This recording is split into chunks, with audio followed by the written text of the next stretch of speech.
So we're going to be changing the brake hydraulic control unit, which is like the ABS pump that's down there. First thing that we got to do is disconnect the batteries. So we'll start by disconnecting the negative terminal of the batteries. What vehicle is this? It's on a 2018 Ram 5500, heavy duty.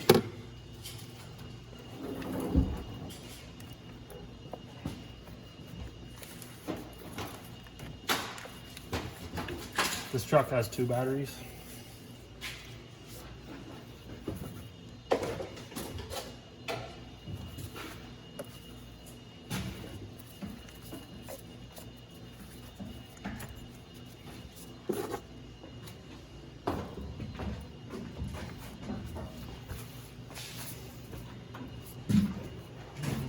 These ones are 8 mils.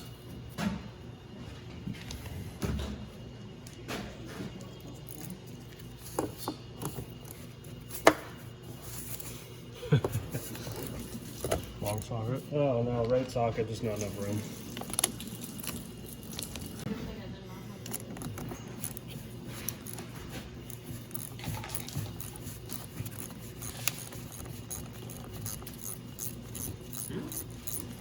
Yeah, so the driver's side battery is 10 millimeter nuts to take the battery terminals off, and the passenger side is 8. Why they do that, I don't know. Maybe there's a reason for it. Okay, so once you get your batteries disconnected, you can use a brake pedal hold down tool. I'm going to use a pry bar, and we're going to put the brake pedal down 1 inch past its rest position. And what that's going to do is just puts the master cylinder in a certain spot, so that when you disconnect the line that goes to the pump, it will stop any fluid from bleeding out of the master cylinder. So it's going to save you from having to bleed all that. So in order to get to this ABS module and pump, we're going to take this wheel off here and then take the fender liner out. What are they? 22 millimeter. Bunch of miscellaneous engine parts, like an entire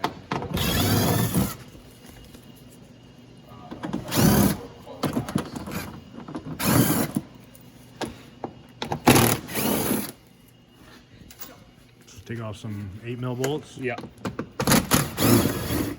Bunch of 8 mil bolts that run along the wheel well on the outside. And then there's some plastic clips that sit in here as well. And then there's 2 8 mil bolts that go up here.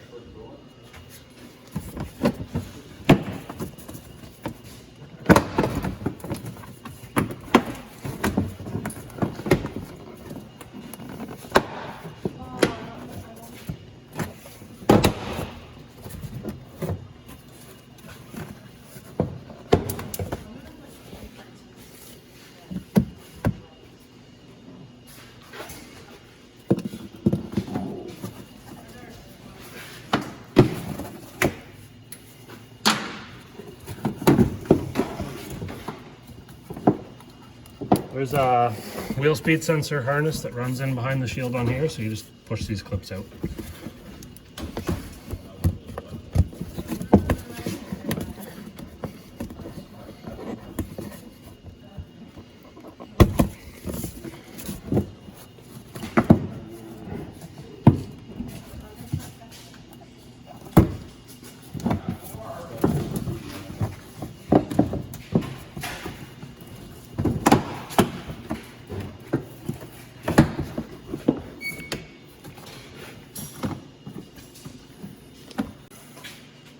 So we just got it folded out of the way, and then it's up in there, yeah, behind the strut tower.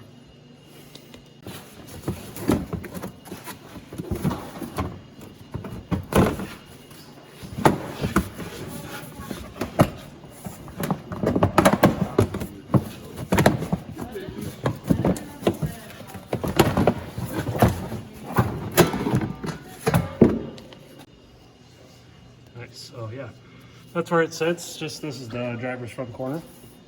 So it just sits it right in behind the shock tower here. And first step will be to unplug the module that's on the front side of it over here. Once we get that unplugged, we can undo our lines and undo the bolts that support it to the bracket.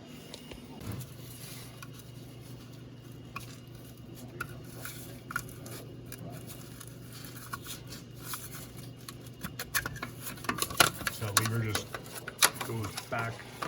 Yeah, so the way it sits in there, there'll be this tab that you have to push down on, Okay. and that releases the gray lever to slip over, and then you just push it this way. Yep. And it slides off. So what size is that one? 18? 14.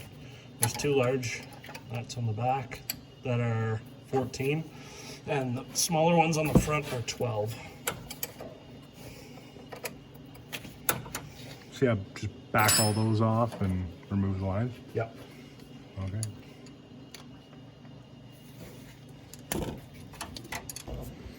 So the I got all the lines off. The back one's sort of a bit of stubborn thing to get to, but once you get all the lines out, the next thing that's sort of holding them in is just this clip off to the side. I think I'm just gonna undo the clip a little bit and move the lines over just a little bit to give myself some room to get that pump out of there. To remove the assembly? Yep. One in the front and two in the back. Looks like you gotta use a wrench to get on this one. Hopefully it doesn't back out into this mounting bracket. We're gonna find out though. Kind of just gonna have to go in by feel on the back side, I suppose. You could use a mirror if you really wanted to.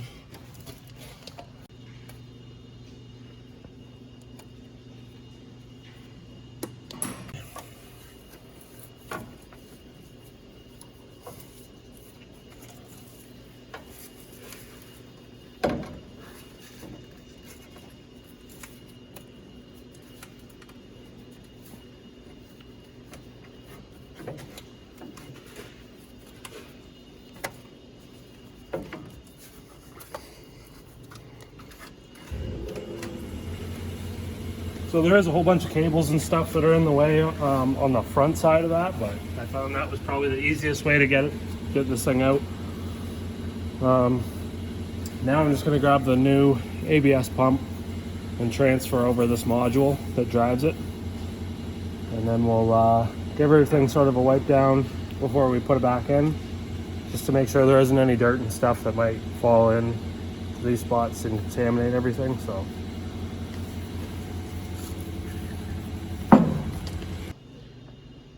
here's the new one, and we're just gonna change that over to there.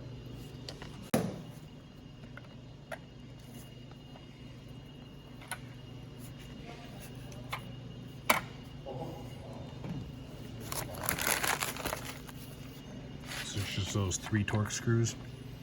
4, one in each corner. You see the back of that That's guy. what that looks like. Yeah. Nice. Yep, make sure the seal's all clean. There isn't any dirt or anything on there. Put it in carefully. Yep.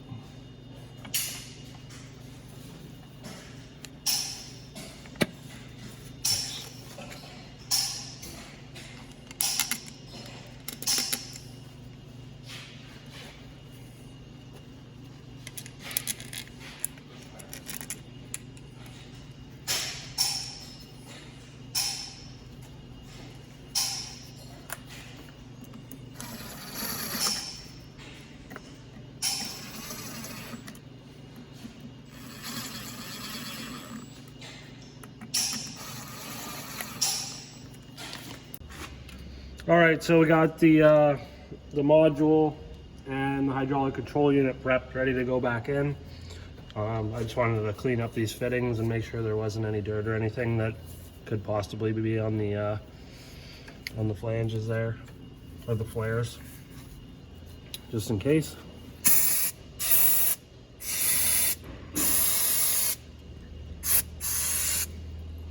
Oh, it's just dripping all over the place.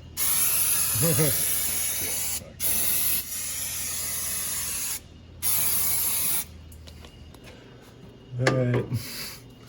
So there's a sticker that comes on this thing to keep the ports all blocked. And I just leave that on there until we get it in place, and that way nothing can fall into them. That blue sticker.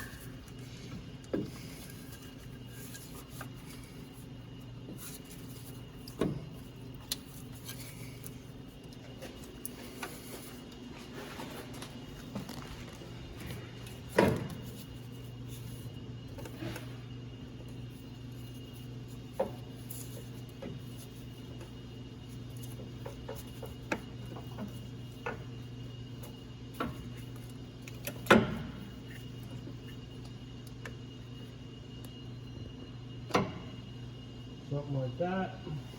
Room for that thing to go in. Yeah, barely.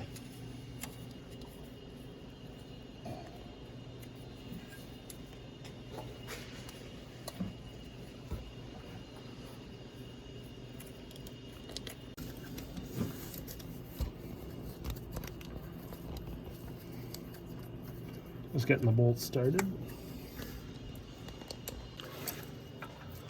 Right on, so we got those 3 bolts tightened down now, and I'm just gonna go ahead and peel that sticker off the top and start tightening the lines back in, put the fittings back in. The threads. Well, yeah, so the threads for the fittings that go into the top of that hydraulic control unit all have different sizes and pitches of thread, so you can't, it's dummy proof, you can't screw it up. These 2 you might be able to screw up, I don't know. But these 4 here, you can't screw those up.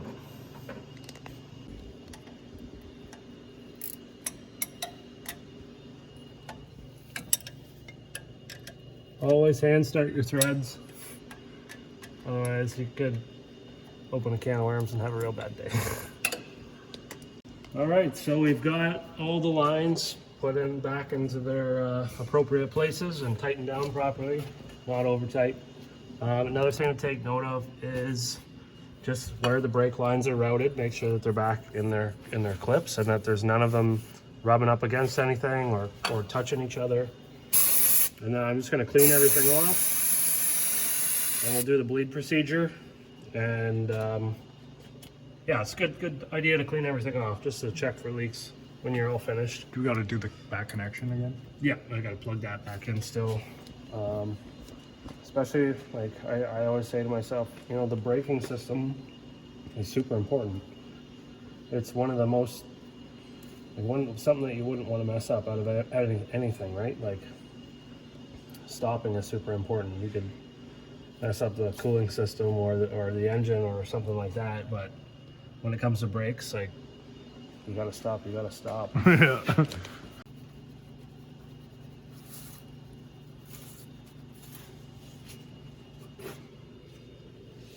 It's all plugged in now.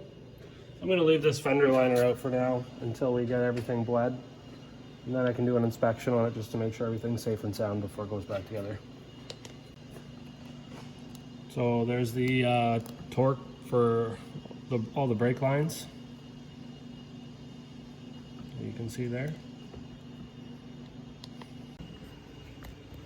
Okay, so the next thing we got to do once we've got everything assembled down there is to do a base brake bleed, followed by an ABS brake bleed with the scan tool, followed by an additional base brake bleed. So to do base brake bleed, we just fill up a reservoir, and then we'll go down to each wheel, open up a bleeder screw one at a time.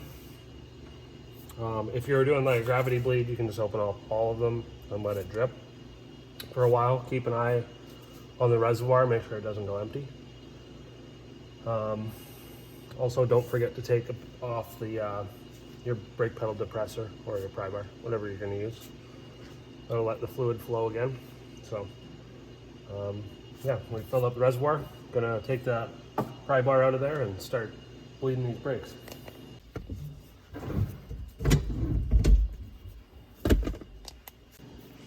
So if you were just to gravity bleed, you can just clean your bleeder, make sure everything's clean there, undo it.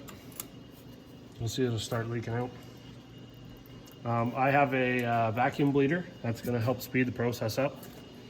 There is also like a pressure bleeder system hooks up to the reservoir up top, and it'll actually apply pressure and force the brake fluid through the system with pressure. But I'm going to use this vacuum bleeder that I have. Like I say, it just speeds up the process a little bit. So put that up there, and then grab an air line, plug it in.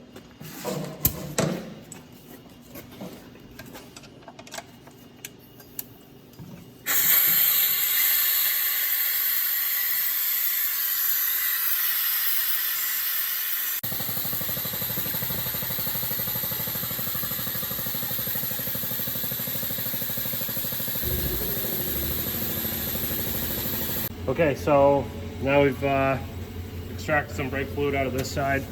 Just tighten this bleeder screw back up once it starts dripping here. We can see that there's no more air bubbles coming out. So we'll tighten that up, and then we'll do all the other 3 sides. Won't show it though. Just waiting, there's a bunch of air coming out of there.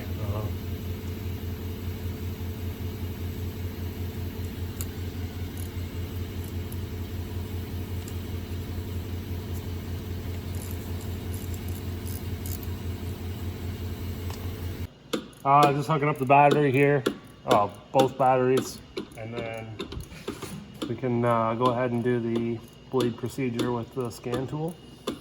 Okay, so we got our ABS brake bleed procedure set up here. Can you do this with like a snap-on scanner? I would imagine so. I think any bi-directional scanner. I would imagine so, yep. So I'm just gonna run through the instructions. It's just a walkthrough. And it's got specific instructions that it wants you to follow. So I'm gonna go ahead and get started on that.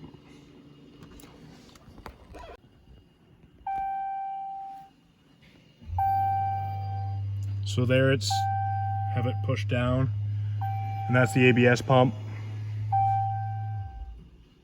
Open right front bleeder valve. Keep the brake pedal pressed and press continue. All right. So he's going to open it when it says, and then once he said once it's open, I press continue. So now I press continue, and it's pushing fluid out the front right caliper. Close front bleeder screw. So I still got my foot on the brake, and he's closing the screw. So now he's doing right rear, and it's the same thing for the next other 2 sides also. So we're gonna do that and then let you know. So now that that's done, we're just doing a manual brake bleed where I push the pedal down and he opens the valve. So we've replaced the hydraulic control unit now. We're all done. We did our base brake bleed, followed by the scan tool brake bleed, and then another base brake bleed. And all the air is out of the system now. So just basically gonna clean off all the brake components that we've serviced, make sure everything's nice and clean before we finish putting the wheel liner back in. And we've checked to make sure that there was no leaks up in the hydraulic control unit. Everything's looking good. And the last thing to do would just be to make sure that the level in the reservoir is good, and take it for a road test. Evaluate everything, make sure that the brake system is performing as it should. And the code's gone that was in it before, right? yeah.